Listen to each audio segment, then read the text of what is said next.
Do about the alarm system is you jump the wires.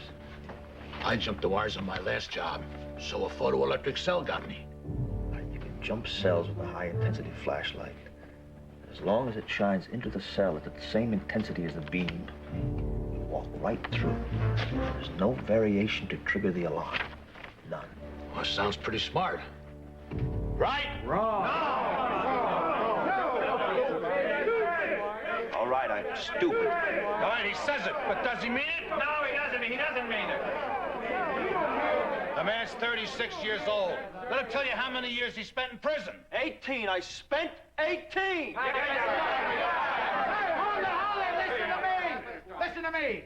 I was a wise guy, but now I'm a square John. When I was a wise guy, I spent time in prison. Now I'm a square John and I'm free. What do I want to be the rest of my life? Wise guy or square John? A square John! Hey, listen to me! Hey, now listen to me! Listen to me. I did big jobs. I hit banks. Once, I made a $39,000 score. And after I had divided it 4 ways and spent 7 years in prison, what was my income? 0. That's right. Now, I operate a crane, and I make $260 a week. And I got a wife, and I got a little daughter. And what have you got? I'm stupid. All right, hold it down, hold it. Now, let me tell you something. We could get up here and give all the testimonials we want. But when you come right down to it, every single one of us has to look at ourselves and say, crime is not for me anymore. And when we get that old feeling again, and we're down around those joints down there. Yeah. We want to be big in front of the guy. Yeah. We get that feeling. One more job. Just one. Just to get a bankroll. And when that feeling comes over me, I think of my last cell. My last month of prison, which was August. And how hot that cell was. And I say to myself, I got the power of choice over myself. I could either stay free.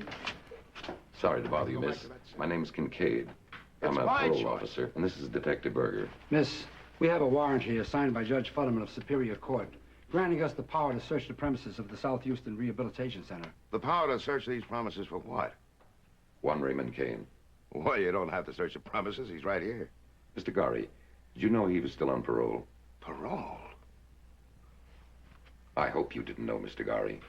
Because you let him come in here. You let him associate with known criminals here, which is a violation of his parole, and he's under arrest.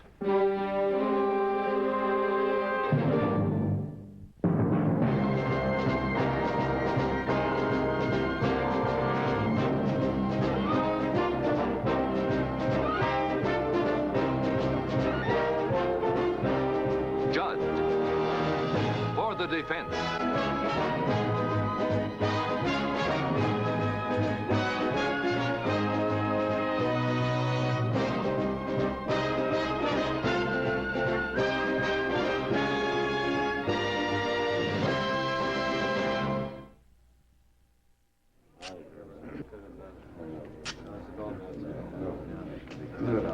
Let him go. Let him go. Let him go. Let him go. Let him go. Let him go. Let him go. Let him go. Let him go. Let him go. All right, let him go.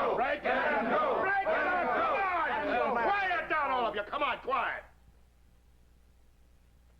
Well, this organization has some pretty prominent people supporting it. And serving on the board, too. And we've got first-class legal talent available to us. Whatever should be done for Mr. Kane will be done.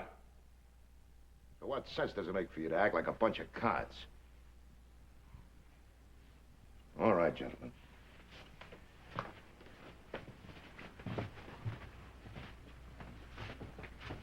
Wait.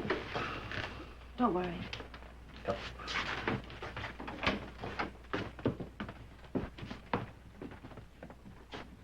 The Square House Charter. And I should know something about it because I drew it up for you, didn't I, Sam? Yes, all right. It specifically prohibits the residence of ex-convicts on parole. Now, does it or doesn't it? Yes, Sam? it does, but we didn't know about Kane. How could you help knowing? These things happen. He couldn't help knowing, Mr. Judd, because of a clerical error. Now, what clerk could miss a simple check on Kane's record? The entire clerical staff, me. I have a master's degree. I attempt to understand and help these men, but I was a month behind in the files when Mr. Kane came in. Vicky, I said at the start the center was lucky to get you, but that has nothing to do with its present problem, which is a number of people serving as its board of directors through my recommendation. And we're all of us very painfully embarrassed by this monumental goof-up. You think that's the problem I came about? How you and your fellow dignitaries are embarrassed? I came about Ray Kane. Now, is he going to have to go back to prison for 10 more years? All right, Sam. We'll put it to Mr. Caldwell. He's not a director of Square House. He's not emotionally involved. What do you say to this, Ben? Forget it. Forget it. What? A man's life? There isn't a snowball's chance. Won't even try? Try what? The charge against him is parole violation. Association with known criminals. He associated. That's all a parole officer has to prove. But what if we tell you that these men at Square House aren't criminals anymore, really? Miss Anderson, you can't go along making up your own definitions. The law says ex-cons are known criminals. Yes, but these men have yelled at him. They've hounded him. They've insulted him. And he takes it. He's trying to become a Square John. He takes it. That's how hard he's trying. Doesn't that mean anything to you? You know, wait a minute. Look, don't make me the heavy. I didn't legislate the parole code. Well, let me tell you something about that code. It's wrong. Who's an ex-con supposed to associate with? You? Would you have anything to do with them? I mean, when it comes right down to it, you might put in a little do-gooder time. But you want him for a friend? You know you don't. So what do we got here? We got a man who won't take any moral lessons from do-gooders, who won't listen to anybody except maybe somebody like me, because I know what it's like to come back into society branded with a felony record. And I put this man next to other men like me who've made it, and a lot of other men who haven't made it yet, but they're trying. Like this man is trying. And maybe they can sort of hold each other up. But we're not state-supported or church-affiliated, so the code says that a parolee can't come in with us. And under this code, the men that are released from prison are 80% going back into prison in no time at all. And you're going to tell me that this code works? Sam, isn't it just because in the short time that Square House has been operating, not one man who's gone through it has returned to prison, that you've got to look at it in context? What context? A community that doesn't want you in its backyard. 3 lawsuits lying on my desk, claiming that Square House is in violation of the zoning laws. Now, we're defending those suits. But do you want to expose the center to the kind of publicity that's bound to flare up if we defend this one man? All right, what's my alternative? Do I let them send Kane back into prison without even lifting a finger to help him? Kane knew he was breaking the rules. When he put one foot inside the premises, he knew it. Now, Mr. Judd is asking, do you want to risk your whole rehabilitation center for a man like that? That's exactly why we've got to help him. Why, Sam? Because he is a man.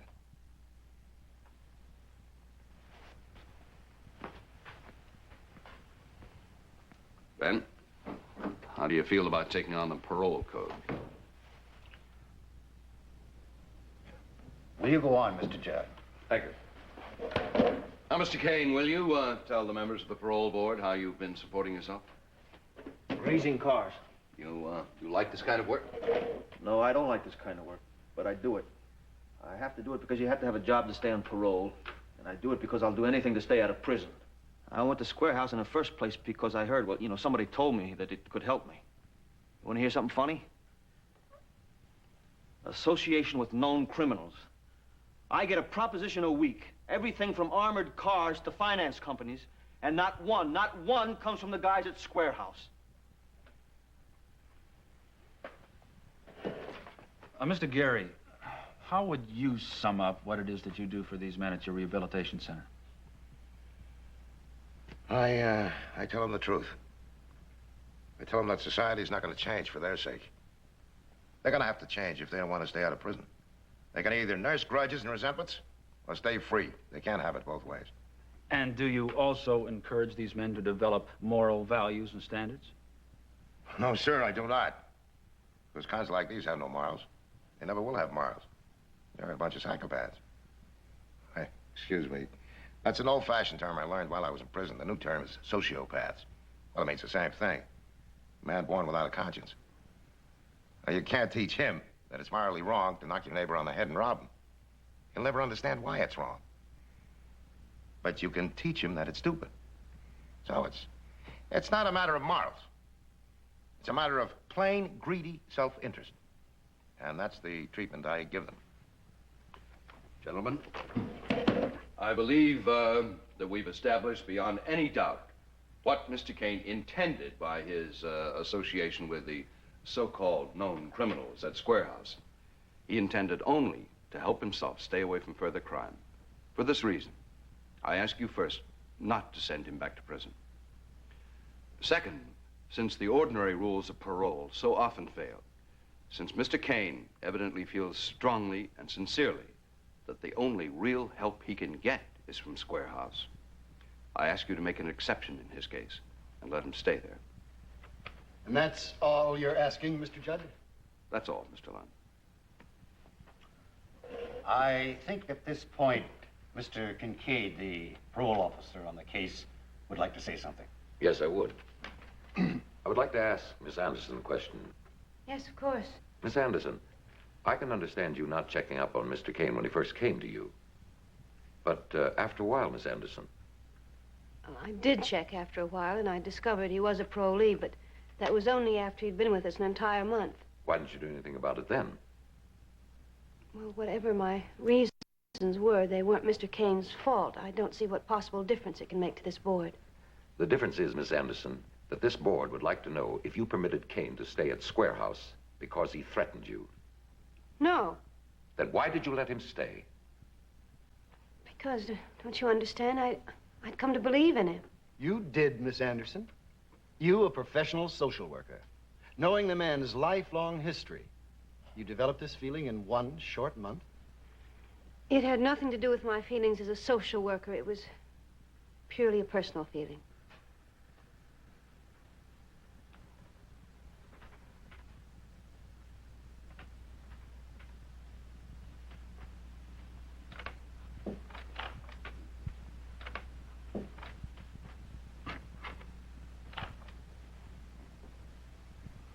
Well, we agree there was no criminal intent in this parole violation. Accordingly, Mr. Kane's parole is continued. However, we are not inclined to violate the code ourselves, Mr. Kane.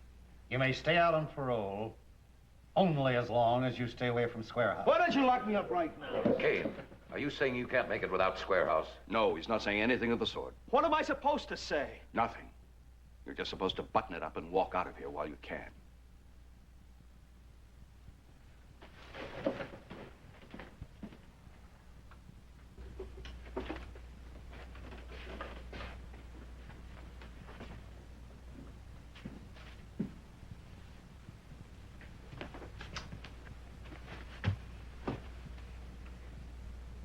Sam is going to see if he can place you somewhere else. Possibly a church-affiliated group. The parole board will let you go there. Sounds great. The Hallelujah Boys, the church mice. Just what I need. Is there anything I can do? You. Very funny. You're 3 times dumber than I am, and I'll tell you how. 1, you should have never stuck your neck out for me. 2, you should have never admitted it. And 3, you had no business to give a rap about me in the first place. Sam made it. He made it before there was a Square House. He made it. Yeah, and I'm gonna make it, so don't worry about it. I'll grease cars all day long, and all night I'll sit in my rotten room and look at the walls. And that's how I'll make it. Ray. What? I just don't want you to end up in prison again, that's all. All right, thank you very much. Goodbye. No, Ray. All right, I really mean it. Goodbye, Vic. No. You out of your head? Yes. I'm just a con on parole. I don't care. Did you say goodbye? No. God help us. What else is there to say?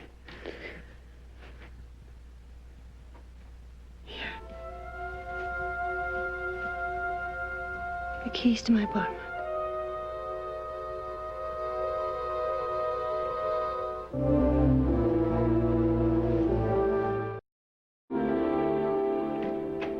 Vicky? Vic? Hey, don't get mad. The bus broke down, believe it or not. Vic? Hiya, Ray. Okay, we come in? Any glasses in this place? We brought a jug. Don't open that. Why? If I'm seen with you, I can say I didn't invite you, which is true. If there's an open bottle, I'm associating. Now, what do you want? The same thing as last time? Well... You got the same answer. No. Get out of here. Out.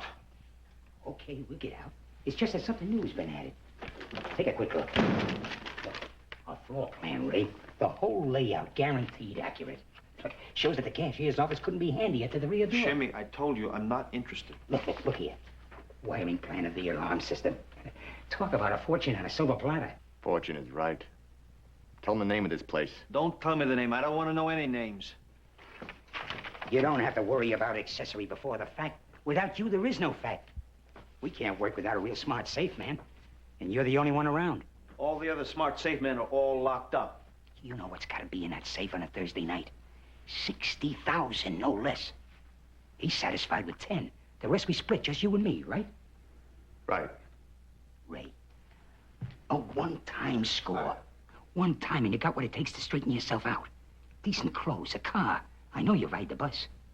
One score and you can get yourself a girlfriend that looks like something. Not like this one you got to close your eyes. Say it again. I'll kill you. You hear? Huh? Okay, You hear? okay, Ray. Take it easy. Take it easy. Now that you're not going to kill me, I'll leave you a phone number, huh? Where do you want me to put it? Up your nose. Yeah, I'll write it on the label. This way I know you won't throw it out.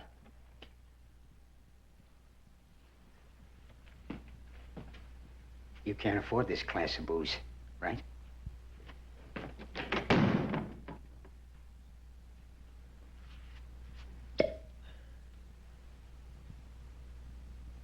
For one thing, he lost his job.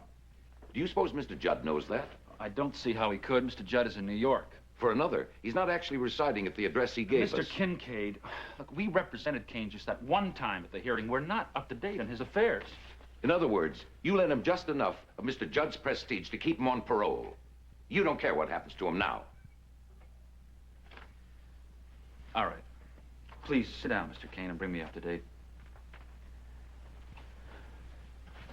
Kane is living with that girl at Square House. Vicky Anderson? 6 months now. He has a room of his own, but he's never there. Can you prove that? Probably not. His landlady likes a $10 a week room or doesn't use any hot water.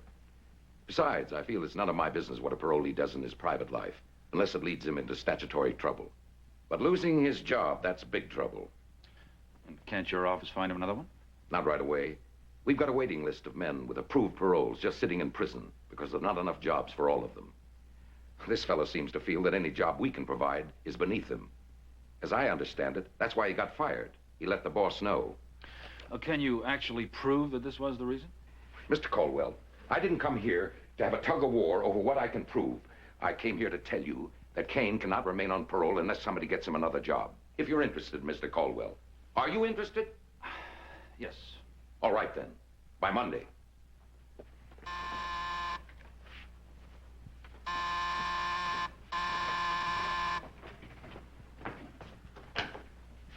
Is Vicky here? She's not here. Where is she?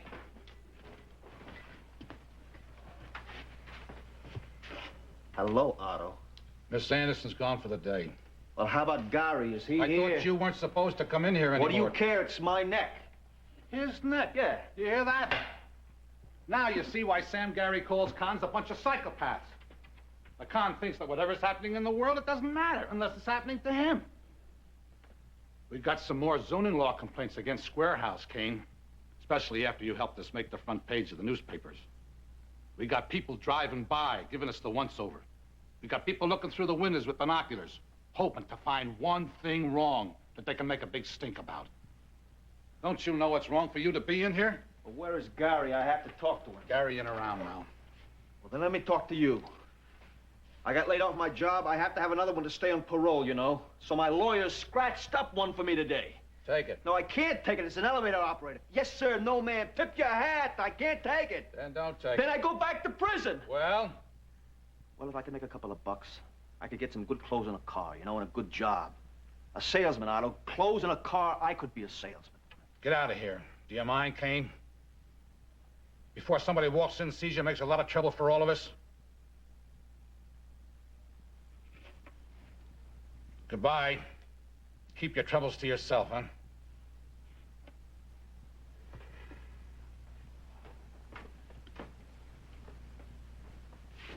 Nobody is interested, huh? Not in your troubles. Do.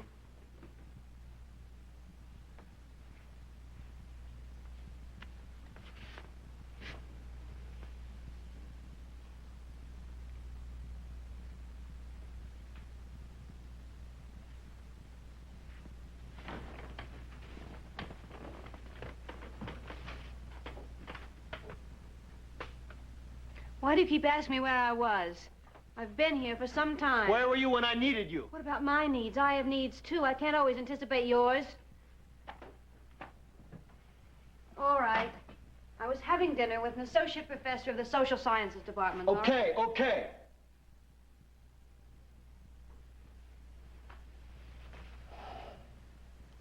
I'm a psychopath without a conscience, but I understand you don't like it when I take and never give a single thing.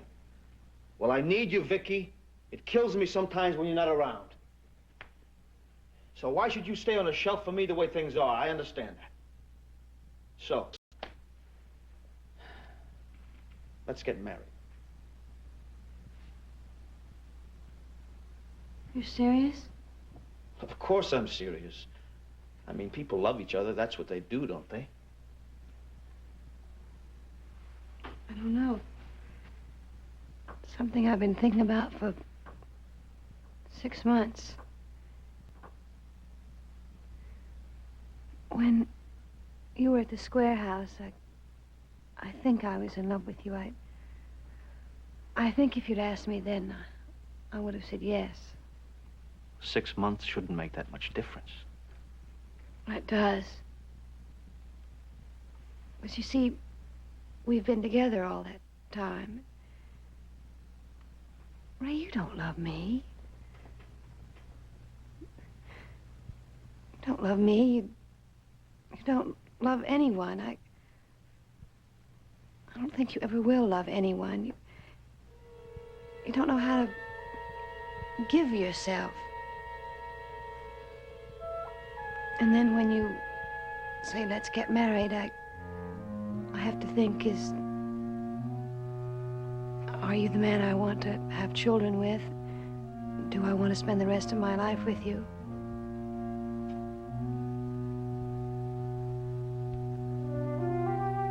I can't.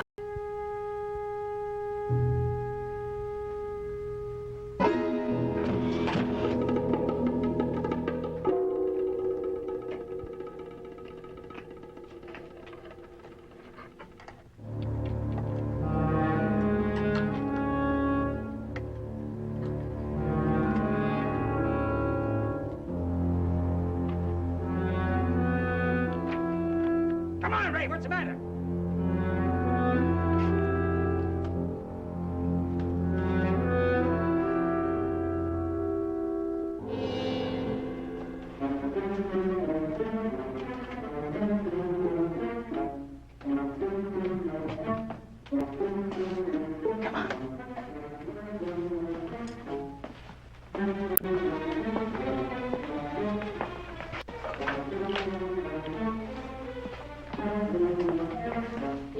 Let's go. I'll tell you what. Look, you can talk to me while you're opening that safe. Except I don't want to open it, Shimmy. I changed my mind. I got better ways of making a buck. Now you decide that? Okay, I'll take the tools and I'll do it myself. Maybe not as fast as you. It'll take you all night. You'll get grabbed, Shim. And so will you, buddy. Because you're an accessory before. All right, you can take a walk out of here and go home if you want. If they grab us, you get hit with the same rap. Yeah, I know. That's why nobody's gonna do any job here. We're all going home now. All we did was put a hole in that door, and they won't look too hard for us for that. Shim, he's got to be kidding. He is.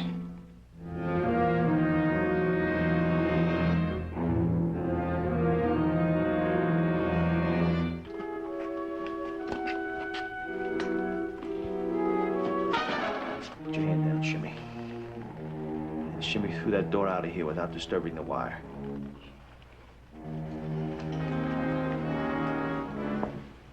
Right now. You hear me, Shim?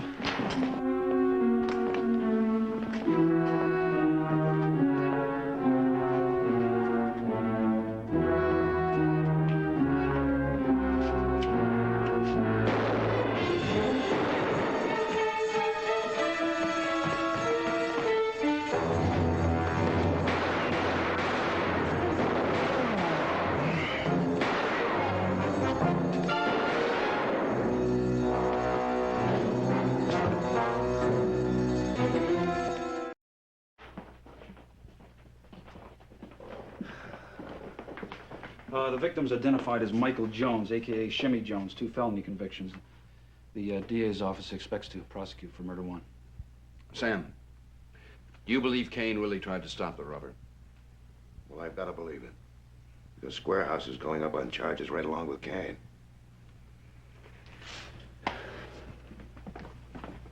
What we're doing is taking a calculated risk. Because a jury of laymen could be emotionally biased against Raymond Kane.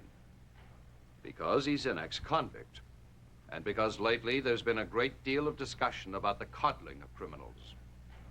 We have waived a jury trial and placed the fate of this man, his life or death, in your hands, Your Honor. Because you're a professional in the field of crime and punishment. You can be expected to take a cool, hard look at the forces arrayed against Raymond Kane. And as a professional, Your Honor, you understand that in any damage action, knowledge of pre-existing hazards is evidence of negligence. A person who sees a condition of danger and does not correct it is held responsible for any injury resulting from it.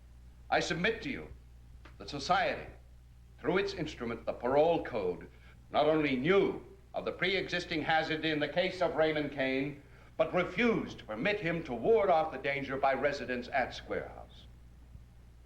And I will ask you this. If you see a fuse burning and you don't stamp out the sparks, who's to blame when the explosion results? I don't know if you felt as I did, Your Honor, while the distinguished counsel was presenting his statement, but I couldn't believe my ears. Who is on trial here? Who was standing before the court while the charge was being read? Was it the people of this community, the legislature of this state, or the parole code which they enacted into law? I thought it was only one man named Kane who, of his own free will, attempted burglary and committed murder. I also think you may be as tired as I am of those who wish to try society for the crimes of the individual. I will ask you to try one man, Raymond Kane, for his crimes. And to that end, I call the state's first witness. Edward Karras, Detective Sergeant. Sergeant, I show you this .32 caliber revolver. Have you ever seen it before? Yes, sir. Please tell the court under what circumstances. Well, that was turned over to me by the police officer who took it from the defendant. Then I turned it over to the police laboratory for ballistic examination. Are you familiar with the results of the examination? Yes, sir. The bullet that caused the death of Michael Jones was fired from that gun. Yes. Why don't you object? He's not competent to testify to cause of death. He's not a doctor. But you did shoot the man in self-defense, remember? Sergeant, I now show you this semi-automatic pistol, .45 caliber. Have you ever seen it before? Yes, sir. That was found on the ground near the deceased. Had it been fired? Yes, sir. Did any bullets fired from this gun strike the defendant? No, sir. Then Michael Jones' shots missed? Yes, sir. They all missed. Now, please tell the court this, Sergeant, based on your experience. Is it possible that Kane fired first? And it was only after Jones was hit, when Jones was, in effect, dying, that he fired the shots that missed? Yes, sir, that's entirely possible. Defense may cross-examine. Sergeant, I seem to recall that my client suffered some injury during his altercation with the deceased. Do you recall anything to that effect? Yes, he was shot, but not by a bullet from Jones's gun. By what, then? A bullet fired from a .380 Walther-type pistol. Who fired that weapon, Sergeant? I don't know. Where is it now? I don't know, sir. Then isn't it possible that a third party shot Kane before he fired any shots? Yes, it's possible. No further questions. I have questions on redirect, Your Honor. Did any of the bullets fired from the .380 strike any of the trucks? Yes, sir. From the angle of penetration, what was the position of the person who fired that gun? Somewhere near the deceased. So that the defendant certainly would have seen him. How, if at all, did the defendant describe this third person to you? Well, first he denied there was a third person involved in the whole shooting match. He denied this? Well, when we told him the facts, and he said, well, yes, there was another man, but he didn't know who he was. Indicating that the defendant, for his own good reasons, didn't want this third man found. Objection. Sustained. Your witness, Mr. Judd. Will the court bear with me for just a moment? Why did you lie? I figured they wouldn't believe there was a third man because I couldn't tell them who he was. And once more, is it true that you don't know who he was? He was Shimmy's wheelman. That's all I had to know. I didn't even want to know his name. And you can't come up with any lead to identify him? What difference would it make?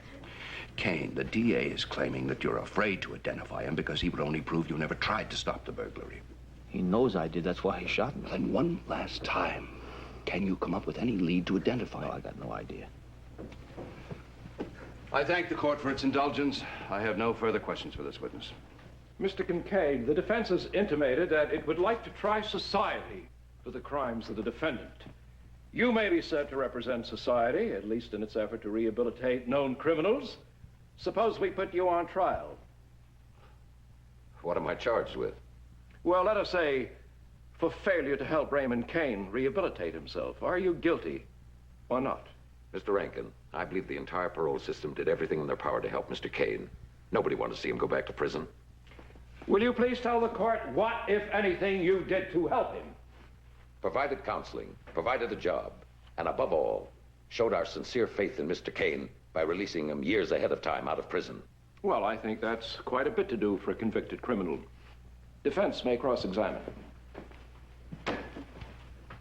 Mr. Kincaid, is there any agreement among experts as to how criminals may be rehabilitated? There are accepted guidelines.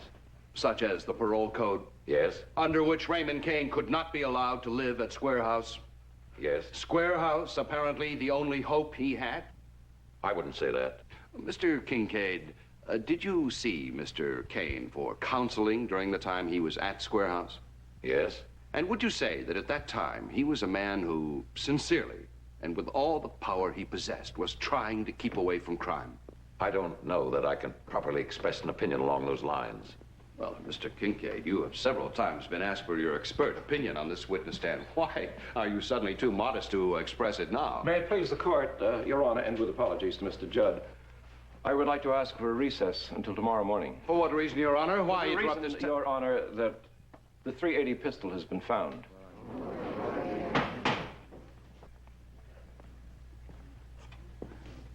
Will you agree to that, Mr. Judd? I certainly will. Come on in.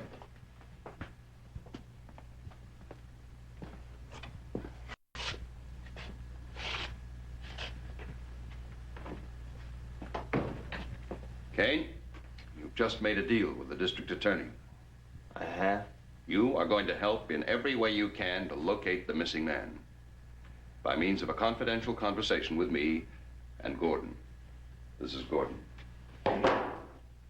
He found the gun in a trash basket at the corner of 4th and Topeka. He saw a person throw it in there, but he can't identify the person. Is that right, Gordon? Yeah. Kane, do you know how the gun got there? No.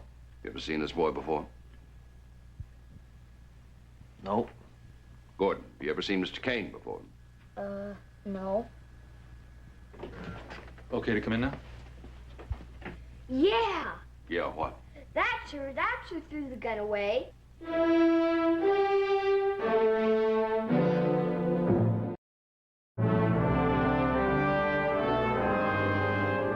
then I quote them a little Latin, which is about all the Latin I know.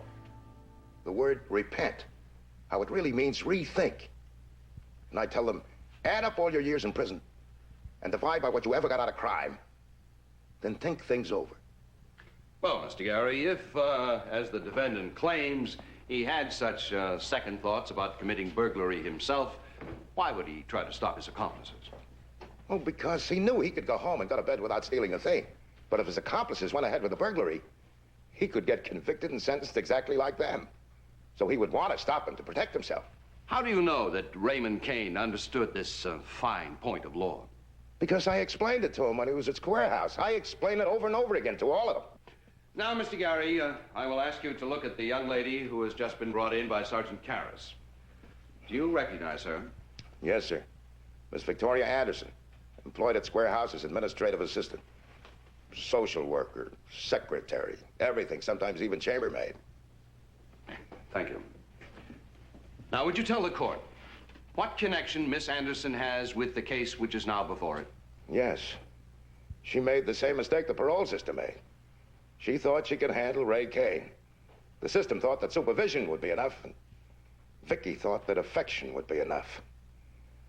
They were both wrong. And afterward, Mr. Gary, when you and Miss Anderson learned that Kane was involved in the attempted burglary and the shooting, did she react in any particular way? Oh, she was... Well, all I could say was she was very angry. Your Honor, I must rise to ask how long Mr. Judd intends to pursue this line of questioning. I have finished with this witness. Prosecution may cross-examine. No questions. It is completely irrelevant to me whether the young lady was angry at the defendant or not. May it please the court, I will establish relevancy through the young lady herself. I call Vicki Anderson to the stand. I was going through the rooms in Square House. I do that every so often to make sure the men haven't brought in anything they shouldn't have there, like liquor. And I found that gun. It was hidden behind a mirror. In whose room? John Maxwell's. He was one of the newer residents. Did you know at the time that the gun had figured it a crime? No, if I had, I think I would have turned it over to the police. You first removed the firing pin and then disposed of it quietly. Is that your testimony? Yes. To protect Square House from criticism? Yes. And what, if anything, did you do about John Maxwell? I told him to leave Square House and not to come back. You know where he is now? No. Did you ever find out that John Maxwell and the gun had figured in the shooting? When John Maxwell was leaving, he was very angry with me. It just slipped out. Vicki, in this information, was there anything that bears on the charges against Raymond Kane? Yes. Anything that would help him in his defense? I suppose so. And still you said nothing to the authorities? Vicki, did you conceal this to protect Gary and Square House or to punish Raymond Kane? Or to punish yourself? Yes. Yes to everything. Will you now tell the court what Maxwell revealed to you? One moment, if Your Honor, please. It seems to me that Mr. Judd is calling for hearsay testimony, which is, of course, totally inadmissible. I think Mr. Rankin is right. Mr. Rankin is right. Well... But hearsay evidence is admissible under the rule of res gestae. Well, what does res gestae have to do with it? Point one, the witness states that the information slipped out of Maxwell under stress. Therefore, it was part of an exclamatory remark, probably truthful, and therefore deserves to be heard. Point two, there is no jury to prejudice. Therefore, if the statement does not deserve to be heard, the court may simply disregard it. I will hear this testimony. John Maxwell told me that Ray had changed his mind about the burglary. First, he had planned it with them, but then he'd try to stop them from going through with it. That's what the shooting was about.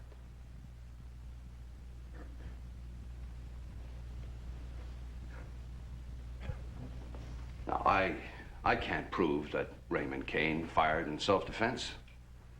But I will ask the court to believe that at the last moment, the teachings of Sam Gary took effect. And at that point, Raymond Kane was no longer engaged in committing a felony, but in trying to prevent one, which puts the shooting in quite a different light.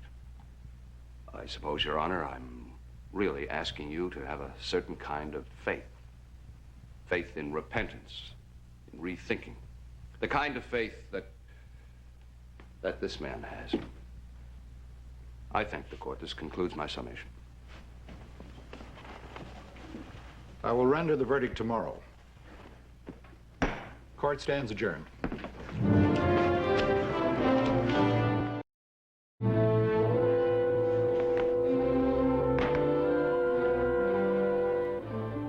I should like to say a word in the defense of society, which is generally being blamed for the action of criminals in its midst.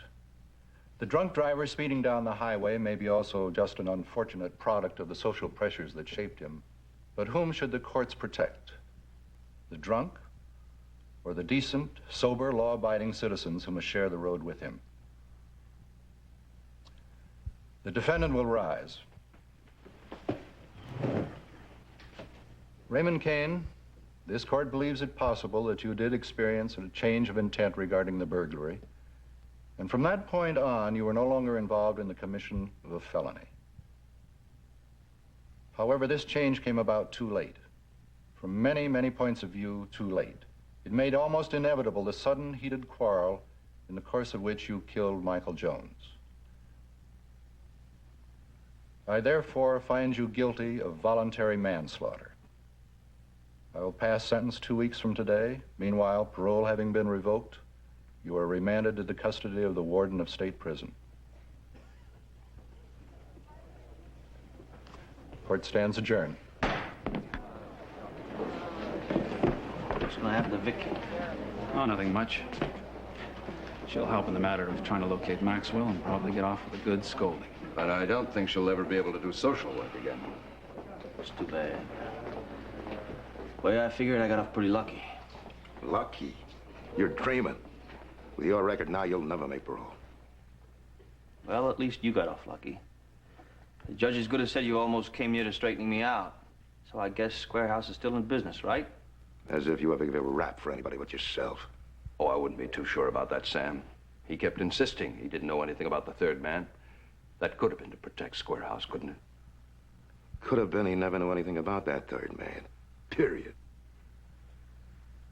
Which one was it, Kane? Well, figure it out yourself, any way you want.